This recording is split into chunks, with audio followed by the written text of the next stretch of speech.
1999 1 രൂപയിൽ നിന്ന് ആരംഭിച്ച് പിന്നീട് 17 രൂപയും 2002 108 രൂപയും 2012 311 രൂപയുമായി എത്തി നിൽക്കുമ്പോൾ പോസ്റ്റ് വാടക നിരക്ക് അമിതമായി വർദ്ധിപ്പിച്ച് കേബിൾ TV മേഖലയെ കൊല്ലാക്കൊല ചെയ്യുന്ന KSEBയുടെ അന്യായമായ നയങ്ങൾക്കെതിരെ തിരുവനന്തപുരം സെക്രട്ടേറിയറ്റിന് മുന്നിൽ വൻ പ്രതിഷേധ മാർച്ചും കൂട്ട ഉപവാസവും.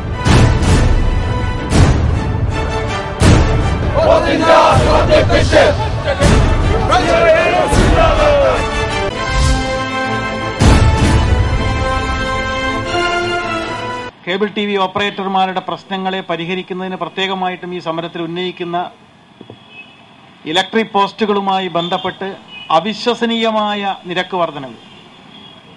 ഞാൻ മനസ്സിലാക്കുന്നത് ഈ അവിശ്വസനീയമായ നിരക്ക് വർധനവ് വളരെ യാദൃശ്ചികമായിട്ടാണ് എന്നെനിക്ക് തോന്നുന്നില്ല. ഞാൻ അതിനെ രാഷ്ട്രീയമായൊരു കാരണമായിട്ട് ഇവിടെ ഉന്നയിക്കുന്നില്ല. ഒരു രാഷ്ട്രീയ തീരുമാനത്തിന്റെ ഭാഗമാണ് എന്ന ഒരു ആരോപണവും ആക്ഷേപവും ഉന്നയിക്കാൻ ഞാനിവിടെ ഉദ്ദേശിക്കുന്നില്ല. പക്ഷെ വളരെ യാദൃശ്ചികമായിട്ട് ഒരു ചെറിയ തുകയിൽ നിന്ന് 311 രൂപയിലേക്ക് ഒരു പോസ്റ്റിന് ഇത് മാറുമെന്ന് വിശ്വസിക്കാൻ നമുക്ക് പ്രയാസമുണ്ട്. അപ്പൊ ഏതോ ചില കറുത്ത കരങ്ങൾ ഇതിന്റെ പുറകിലുണ്ട്. മൾട്ടിനാഷണൽ കോർപ്പറേറ്റുകളുടെ ഇടപെടലുകൾ ഏതെല്ലാം തരത്തിൽ ആരെയെല്ലാമാണ് സ്വാധീനിക്കുക എന്നത് നമ്മൾ ഓരോ മേഖലകളിലും ഇടപെട്ടുകൊണ്ടിരിക്കുമ്പോൾ മാത്രമേ നമുക്ക് മനസ്സിലാവൂ. നമ്മുടെ ഇലക്ട്രിക് പോസ്റ്റുകളുടെ വാടകയുടെ പ്രശ്നവും പ്രാദേശിക കേബിൾ TVകളുടെ നിരോധനവുമായി ബന്ധപ്പെട്ട് പാർലമെന്റിൽ വരാനിരിക്കുന്ന നിയമത്തിന്റെ പ്രശ്നവും ഡിജിറ്റലൈസേഷന് വേണ്ടിയുള്ള സഹായത്തിന്റെ പ്രശ്നവുമായിട്ട് നമ്മളിപ്പോൾ ഉന്നയിക്കുകയാണെങ്കിലും ഇതിന് സമഗ്രമായ ചില പ്രശ്നങ്ങളുണ്ടെന്ന് നമുക്ക് കാണാതിരിക്കാൻ പറ്റില്ല. ഇതിപ്പോ കേരളത്തിലെ 19,000-ഓളം വരുന്ന സ്വയം തൊഴിൽ മേഖലയിൽ ഇടപെട്ടിട്ടുള്ള ആളുകളുടെ തൊഴിലുമായി ബന്ധപ്പെട്ടൊരു പ്രശ്നം മാത്രമാണോ?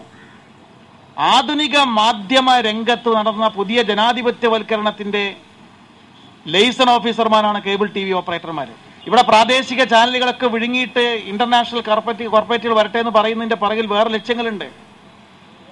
കാലിഫോർണിയയിൽ ഒരു പെൺകുട്ടി സംസാരിക്കുന്ന പോലെ എറണാകുളത്തെ സെന്റ് തെരേസാസിലെ പെൺകുട്ടി സംസാരിക്കുന്നതും ഇഷ്ടാനിഷ്ടങ്ങളുടെയും അഭിരുചികളുടെയും ഏകീകരണം സാർവദേശീയമായി സ്ഥാപിച്ചെടുത്തതും ഫാഷനുകൾ ഏകീകരിക്കപ്പെട്ടതും കമ്പോളം ഏകീകരിക്കുന്നതിന്റെ ഭാഗമായിട്ടായിരുന്നു.